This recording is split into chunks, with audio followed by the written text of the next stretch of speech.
Okay, so here's the Stone Temple Tower. Now, starting off here, you might want to go ahead and take care of some of these enemies. I don't know if they respawn. I think they do. And I always love looking at that Babamchu. It always looks like he's running around the circle or something. I remember before I recorded the Stone Temple Tower, guys, I will admit this now, I did watch a guide on how to get through this place, because I was not going to do this place blind and completely lose my sanity, because I've only beaten this dungeon once, and that took me 2 hours my first time through it. But I didn't get the stray fairies here, of course, because I've said that like I don't know how many times throughout this LP I'm not getting stray fairies here. So all in all, I think this dungeon's going to take me about 30 minutes or so, maybe a little bit less.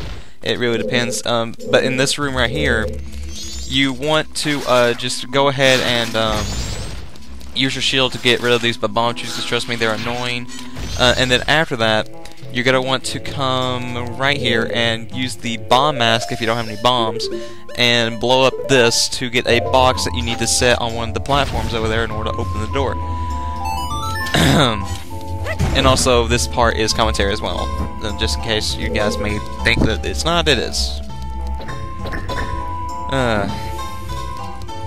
The Stone Temple Tower itself, though, I think it's definitely got something unique to it, which I've already said in the last part, but Nintendo really just did not execute it as well as they really should have. Also, playing this dungeon at night actually looks a little bit freaky. I don't know, that's just what it's always came off to me as. And also, don't think, oh wow, I have the song of inverted time. You know, I can take as long as I want in this dungeon, pretty much. Actually, you can't, because even if you get 100% for your first blind, I've seen a guy, I kid you not, who played this dungeon with the inverted song of time on the very first day, went all the way to the day of the final night, and still did not finish. And that was him doing it blind. So I know for a fact that doesn't work. But if you're gonna just do it like my routine, I think I get it done on like the second day or so, like maybe around 3 o'clock or so on the second day, which really surprised me because I was just like, wow, I can't believe I got through this dungeon that fast. But if you're wanting to use the guide I used to help me through this dungeon, because he does get all the stray fairies and I do not, I don't even get a single one. I used Carl 1001's guide for it. You can go check him out if you want, but I'm not telling you to subscribe or nothing. I'm just saying if you're curious, go ahead and do it.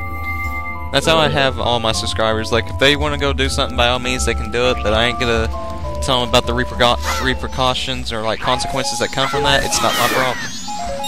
Well, it's not my fault. If they get, like, if someone is trying to troll me or whatever, my subscribers go after them, and they start saying stuff about them, they're the ones that did it.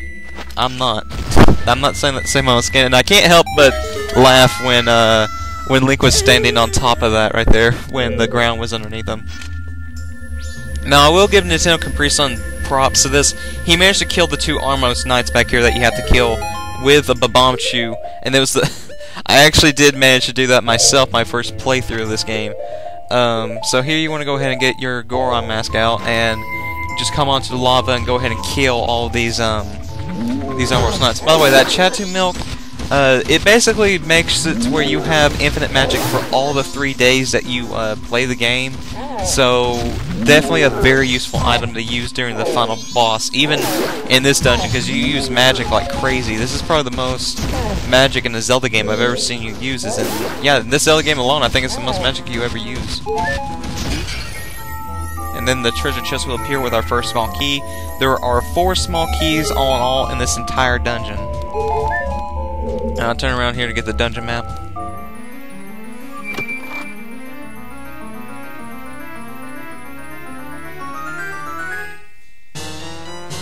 Yeah, we've already got the dungeon map before.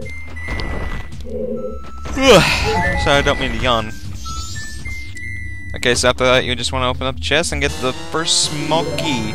You actually use these keys actually pretty much in one or in the same room that you get them in. Like, it's not like you get a key in one room and you don't use it till like 30 minutes later, which I can't remember with Zelda Dungeon, but I do remember a Zelda Dungeon that I've done that, like, I got a key at the very beginning and I didn't even use it till about the very end of it. And here you just want to go ahead and put on your Zora mask in order to get through this. But there's actually something I forgot about. There is actually a key that you can get in here. In my original commentary I said, yeah, I'm going to just let this guy toss me because it's a little cool thing. I love that Nintendo did this, is that they can throw you up here and get a little secret treasure. But I didn't notice, however, that if you come up here, this is a small key. By the way, if you hit that switch and once you get the light arrows here, you can head back and get a stray fairy. Again, I don't care, so I'm not even going to bother with it. So here I am just kind of filling up my hearts, and then I start taking off. By the way, anything that you see on top, just ignore it. Do not worry about it. It's not going to, you know, do anything to you yet, because we can't switch it upside down yet. So here I am at the bottom trying to figure out, okay, what do I need to do in this room? Or trying to find out if there's any secrets or anything down here. And I found out there's not, so I decided just to head all the way back up. Now, there's not like two separate rooms up here. As soon as you get up here, there's a little bridge right here that's connecting these in. So I'm actually very surprised that zombie piranha did not eat me, or whatever. So, whatever. Right there's the locked door. See, you get it very close to wherever you have to use them in. And here I am trying to go to this room because I'm just trying to remember what exactly is over here. Now, I love this idea in Wind Waker. They got it right in that game because you had Medley to help you out do this. But in this game, I hate it, especially this one room. It's the worst Zelda room in a dungeon I have ever been in. No, wait, I take that back. There's one in Four Swords Adventures that's a close competitor. For those of you who played Four Swords Adventures, if you remember that one room that you had to reflect the cannonballs back in. Wait, was that Ocarina? I don't know if that was Four Swords Adventures or Minish Cap. It was one of the two. I fucking hate that puzzle. I swear to God, it's easy to figure out what you have to do, but performing it is like one of the hardest things you'll ever do. And in here we get a little bit of Snowhead, so you need to equip the Goron mask in order to punch these little platforms out of the way. Yeah, this is the room I was talking about, one that I hate a lot because of these guys. Basically what you have to do is kill them until where you have enough time, but the thing is they respawn and they always come back. And by the way, if you shine light on that sun over there, you'll get another stray fairy. But here, you gotta build up light here. And when you've built up enough, I actually get this on my first try. I'm actually surprised at that. I'm usually here for like 30 minutes trying to get this freaking puzzle. But I guess I really lucked out because I went around killing all the enemies before I did this. That and just their kind of AI, really, I lucked out, to be honest. Like, it only takes a little bit of light to get that sun to disappear, but it's like, it can seem like it's like a whole hour. And that guy right there kind of scared me, to be honest, because I hate these enemies. They're my least favorite enemies of the game. Like there, that guy right there, he actually made me jump in my chair when I was recording this. I did not, because I wouldn't expect him to be there. Alright, so we've hit about the 20 mark. Now, in this room, though, this is one that everyone seems to hate in this dungeon. I can understand that. In fact, it took me 4 tries, I think, to get through this. By the way, if you head to the bottom there's a switch you can use with the Goron. Go through this lava right here. If you're fast enough, you can deactivate a switch with fire surrounding a chest. You open the chest, and there's a stray fairy. Now here, the camera really likes to be a jerk with you, and I end up falling very short because of that. Now, there's also a bomb chew there, and I've never ever been hit by that bomb chew except in this recording session for some reason. Oh man, that's not going to be good for my next game because I'm afraid that I'm going to really F up because of that. And there's my second fuck up. Okay, after that, you just want to go ahead and take this over here and try it again if you keep failing. That's all I can really say. And here I'm trying to kind of hopefully get the camera to work, and it successfully does, but however, Link stopped short for some reason. And I'm trying to make my way back to this right here because I'm thinking, okay, please be nice to me, game. Okay, so I'm just like, please, work with me, work with me, work with me, and I'm just desperately trying to fix myself with this. And I think, yeah, it's right here. No, it's not. Okay. Yeah, again, I fall very short, close to it, but that's just because of that. I don't even know what I'm saying anymore. I just hate this room, to be honest. By the way, I didn't say this before, but if you're going left right here, where those rupees are, there's another stray fairy right there, so very easy to get. Actually, all the stray fairies in this dungeon, I think, are in chests. So, you know, if you want to get everything, there you go. And I remember on that one right there, I was so pissed because I was like, I cannot believe I just got hit by that bombchu. I've never been hit by that bombchu. But then again, I've only gone through this dungeon once, so.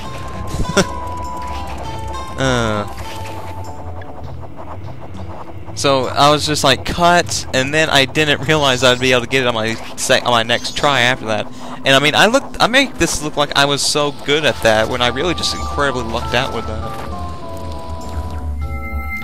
Alright, so here you just want to go ahead and get your hearts. They actually do give you a lot of hearts in this dungeon, only because of the mini boss, and most of these enemies in this dungeon is actually very tough. Like in here, we've got our first mini boss.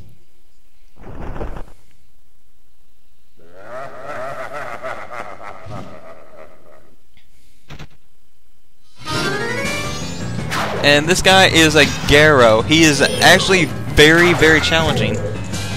Now here, I'm just wondering, I wonder if this will work. So I open up my inventory, go to my DQ nuts, and I use them, and they actually do end up working, and I make pretty quick mincemeat of this boss. Now this boss itself is actually it's a very fun challenge if you don't want it to be cheap, but unfortunately I am cheap, so I just keep using all these things, and he goes down in about probably 4 hits. Can't really remember. And now the player I'm using to watch this, the frame rate is really bad. Okay.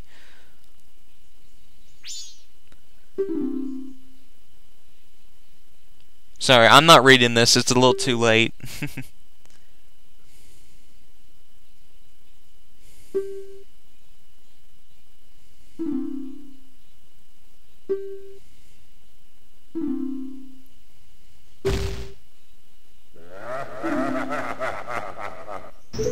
Yeah, I actually tried my best to do a good impression of that guy's voice. I thought what it would sound like, but this post-commentary reading the text is a little bit redundant. Which, by the way, guys, I will be right back. I apologize for doing this, but this could take just about probably 3 minutes, so sorry.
Okay, I am back. I apologize for that little break, but I am back. Sorry about my mic.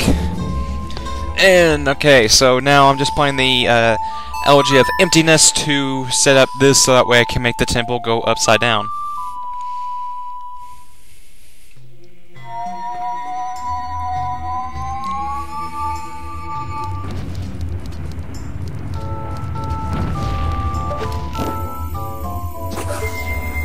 Okay. So anyway, once you do that, Link will... Oh my god, we're gonna fall into an island!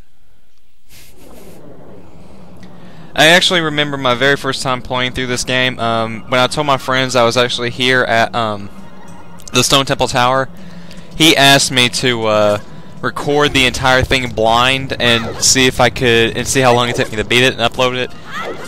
And I told him, no, I'm not gonna do that because I would lose commentary and I would probably lose a little bit of self-respect from my subscribers if they saw me really lose my mind, because I would just take a look at the F-Zero GX playthrough of Brain Scratch Comps, and I would have been even more worse than that if I had done this place blind. I'm getting my bleh and my worry now. Here you just want to use a light arrow on this little thing here to get rid of it. And in this room coming up, this is where you can spend a lot of your time looking for the stray fairy. Sorry you hear my mic jumping around, I apologize. But if you're just getting the small keys and everything like I am, you can get through this room in about probably 5 minutes, maybe even 3. It's very, very short. So after that, this will take you all the way up here, but you can't do anything about it right there. So here I am trying to figure out where the hell I'm supposed to go just for a little bit, because I'm a little lost, but not too lost. And here I'm thinking, there must be something for stepping on a switch, but it just turns out that this will get rid of a fire, that if you go and do something to get a thing to appear, a chest to appear with a stray fairy, that will get rid of the fire. So I'm an idiot for playing this. Like what I'm doing right now where I'm playing that song, you do not have to do that. And I didn't realize it until after I became a deacon. I'm like, well, I just pulled a big lipped alligator moment. That was something I didn't even need to do. Okay, so anyway, down here's this Helmosaur, which I don't get owned by him, but for some reason I have such a hard time killing this guy. Like, I'm trying to get around him to use a light arrow, but okay, I guess I do get hit by him. I didn't notice that. And so I'm trying to get at some distance, but then I end up running off the edge. Now, for some reason, I'm very surprised I did not fall here, like get knocked off by him. And then I'm just like, oh fuck, I'm gonna use this hook shot to get this thing off. I almost said slingshot. This isn't Ratchet and Clank. So anyway, once you have his thing off, just one sword stab, and that insta kills him pretty much. And after that, now we're gonna go into the same way that we took when we were the Zora. You may remember that switch that you saw, and once you press that, that will make the right chest appear that you need to get in order to get the small key.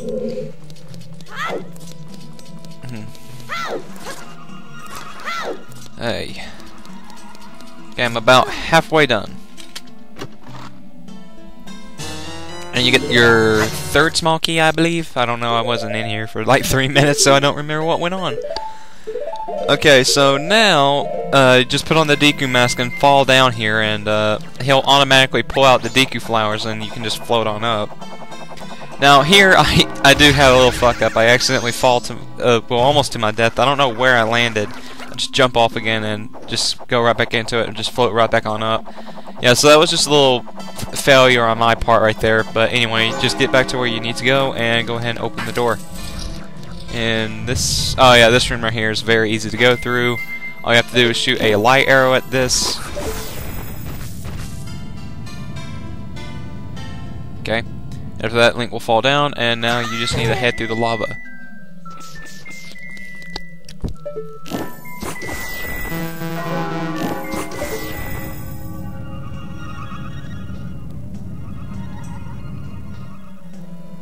Alright, Alright, sorry about that. One of my family members walked in. But yeah, that's a very easy puzzle to figure out.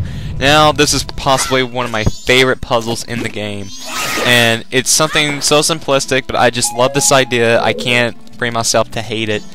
Basically, we need to maneuver this block to where it can be on the other side. So you have to flip-flop this place a lot. Now, if you could just like have a little skip between this little cutscene here every time you had to do this, I would actually love this even more, but sadly, because I have to keep doing this a lot, it kind of takes the fun out of it, but it's still, I think, a very unique puzzle that's not in a lot of Zelda games.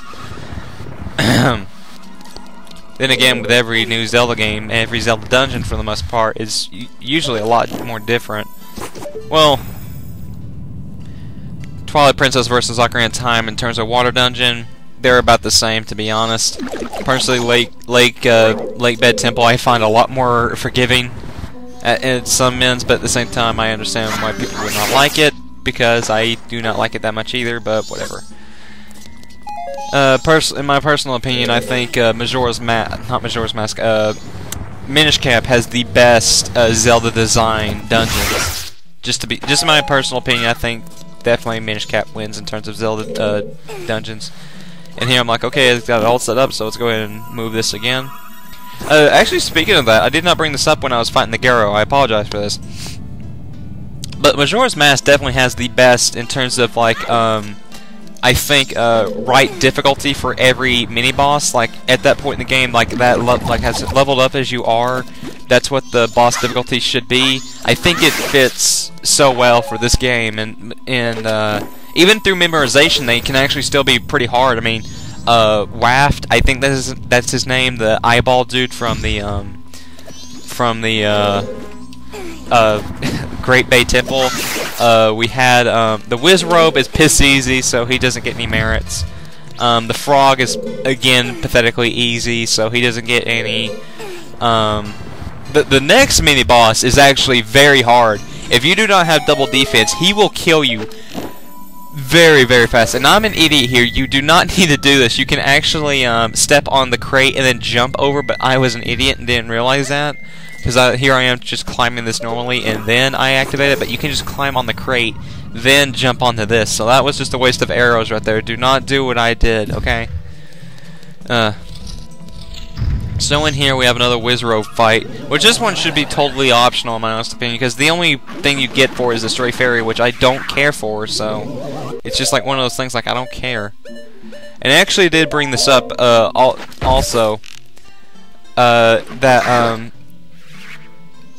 the Wizrobe, I think it would have been cheap as hell, but I think it would have been very cool if you could, like, when he sends out his clones or whatever, and they start running around, if you hit a clone, it counts as you hitting that guy with an arrow.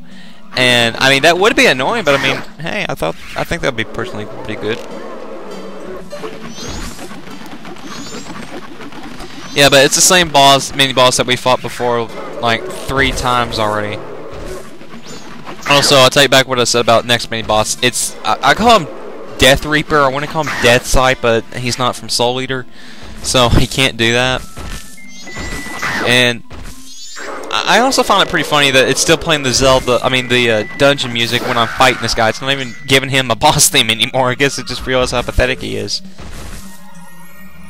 And there's another thing also I like about this dungeon, is that some of the hookshot targets are the chests themselves, so they require you to actually think a little bit more. So here I am trying to remember exactly what I need to do, and then I'm like, oh, I need to hookshot onto all that, so go ahead and equip that if you don't have it out yet. What's funny is you use all 3 masks in this entire dungeon, but the one you end up using the most is the Deku mask. I don't know, I guess it's because you don't really use it all that much in any other dungeon except the Woodfall Temple.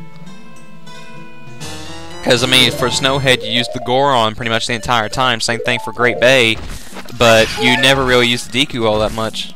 So I'm kind of glad I got some last minute use out of it.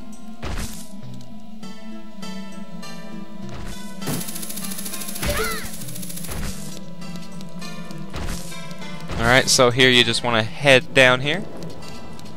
And in this room can either be extremely lucky in terms of like not getting hit, or it can take a while if you're going to try and kill everything in here. because there's a new enemy in here called the Death Armos, who I forgot entirely of how to kill until I figured out how to do it later on in the recording. That what you need to do is hit him with a light arrow, and then after that he'll try to stomp on you, bash his head, and he'll end up blowing up. Now here I am trying to figure out why the heck can I not get past this, and I'm like, oh, it's an invisible wall. So do not do what I'm about to do. More than likely you're gonna die, which actually does happen to me because Link decides to commit suicide. The control's kind of effed up on me right there, but there's nothing I can do.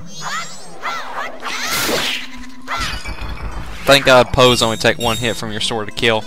So anyway, now you just want to put on the DQ mask in order to get through here, and just continue riding it through here. Now you'll notice on the right there, there's a little section right there. Well, that's where the next small key is, and the last one at that. And I did not know up until this recording also that you could kill a Poe with a DQ. I never knew that. Okay, so as long as you just kind of follow the layout on the map, you can get through this very easily. And by the way, you can call me an idiot for this, because what I'm about to do is probably one of my best bloopers in this entire LP. I'm supposed to go through that chest. Take a look at it where it is on my map, and watch what I'm about to do.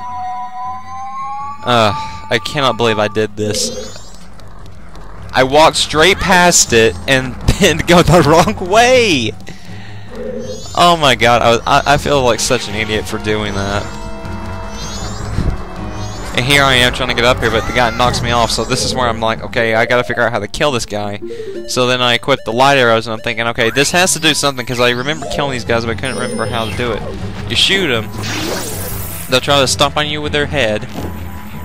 Do not hit them again, or else they will go right side up like that again. So once they do that, they'll explode in your face. And after that, just jump up and grab the small key.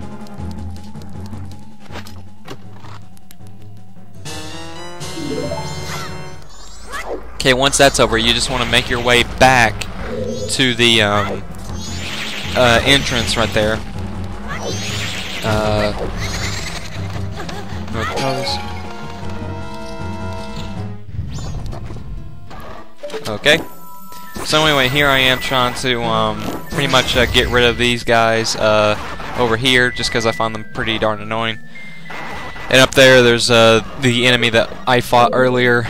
So first off, you want to head to here, because in here is where you're going to be able to access the Giant's Mask, and we're actually making our way up to where that enemy was. So you want to go ahead and shoot him, step on the platform, just let him go ahead and kill himself. So wait for the chest to appear. And there, he just went and killed himself. And then after that, you want to... I think right here I'm trying to figure out what I need to do here. And I'm like, I think I need to head back. And then I'm like, no, wait, there's something that we can do here. I'm like, I was remembering that there was something, but I couldn't remember. Then I'm like, oh, I can hookshot onto the chest. I couldn't remember that from before, and this is also how you can get the Giant's Mask before fighting the mini-boss, because I'd actually recommend going this way after you fight the mini-boss, because that way you just go and want to continue to stream instead of having the backtrack here. So here, I just shoot him with light arrows and use my hook shot combo. That's really, you can only do that for this guy. Which I think I found out, by the way, that the light arrows will in fact hurt him. I can't... Yeah, they do. When his eyes are yellow like that, that's when they hurt him.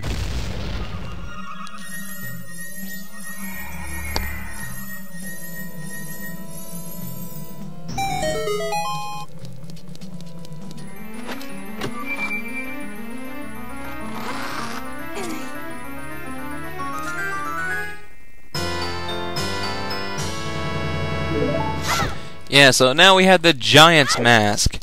Now with that done, we can now head to the right way here, and here I'm trying to think, okay, I don't want to backtrack, so there's got to be a little shortcut I can take. So then I'm starting to look around for a hookshot thing, because I'm like, I do not want to go through those past two rooms.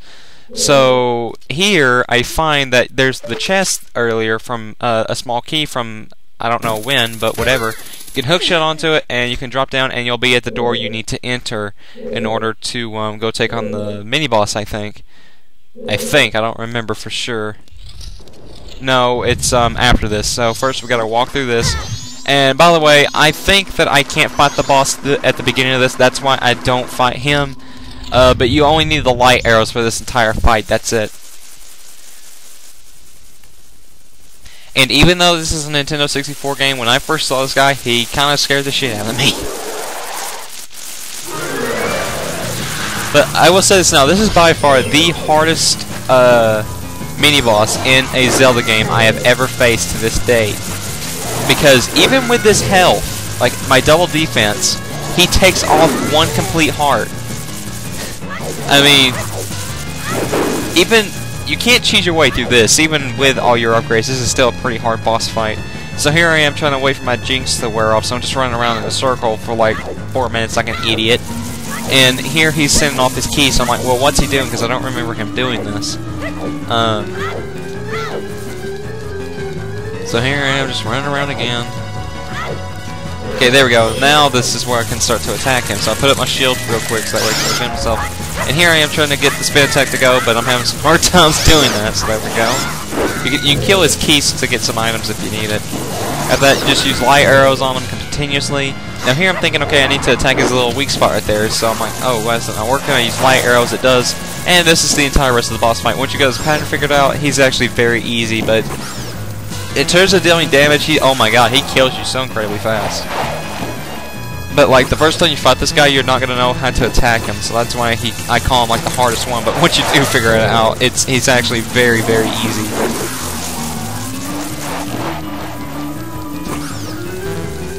So continue just shooting him until he dies. There's nothing really other than that I need to say for this guy. It's just keep shooting light arrows at him. Just wait for him to have an opening, then shoot.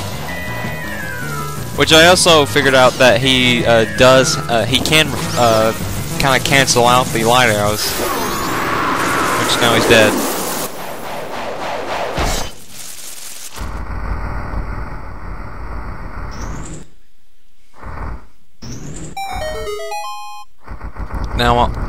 Now here I am kind of going around the arena trying to make sure I can find any hearts, because I mean I took a pretty good beating from that guy. But I think I just say forget it, and then I just come in here and get the boss key.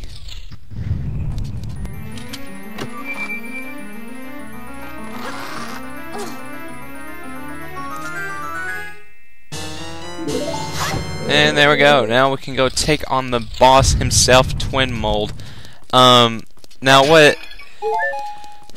Now, going to the boss himself is actually very easy, and what I would also kind of recommend that you do if you don't want to have to kind of go through all these rooms again, play the Song of Soren to go back to the entrance and just make your way through to the room that you need to. And I think that would actually be faster than the way I'm taking, because here I don't want to be jinxed again, but I end up getting hit by both the bubbles, so I just have to kind of ignore it.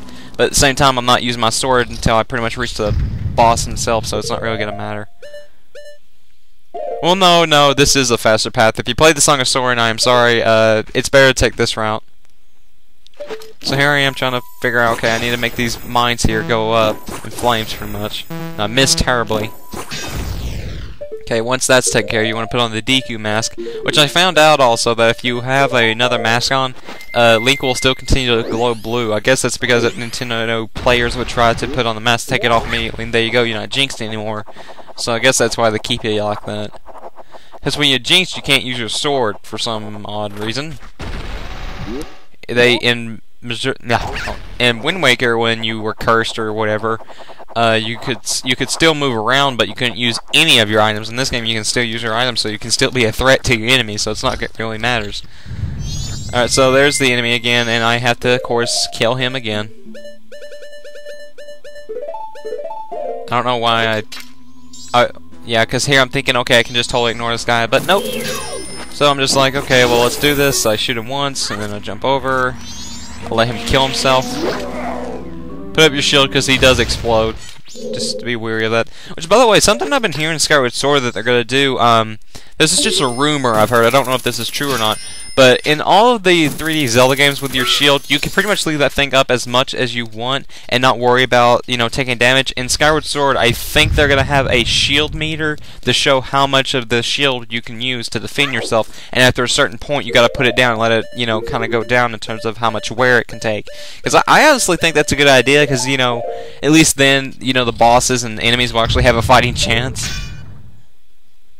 And here I am trying to figure out what the heck do I need to do. So I hit the switch, and this does activate a stray fairy, so, you know, if you want to go get that thing, by all means you can. The stray fairies are in the chests that do not have the gold trim around it. All the other chests that have the gold trim are small keys or an item that you can get. So that's a good way to distinguish the two if you're having trouble with this dungeon in terms of finding the stray fairies. So now I enter the boss door.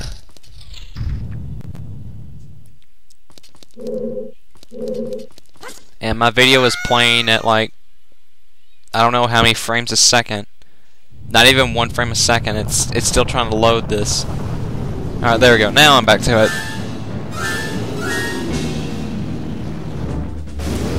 And this is giant masked insect twin mold.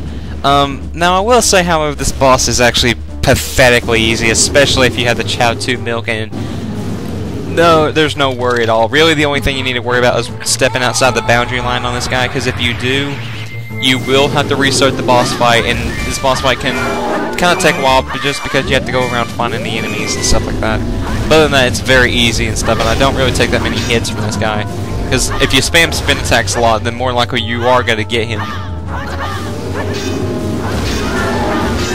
I mean, I can understand why people would like this boss, but at the same time, he is very pathetically easy. I mean, he doesn't even put up a fight. He just kind of flies around and tries to avoid you at the most part. It kind of reminds me of that boss from Shadow of the Colossus. I think it was the 13th Colossus, where you shot his air sacs and let him fall to the ground. After that, you climbed on top of him and attacked him, and he doesn't attack you at all. I don't know. That's just kind of what it reminds me of, to be honest. So here, I always stay at about the center area of this place, so that way I know for sure I'm not going to step out of the boundary of this place, because I just really am that much worried of it.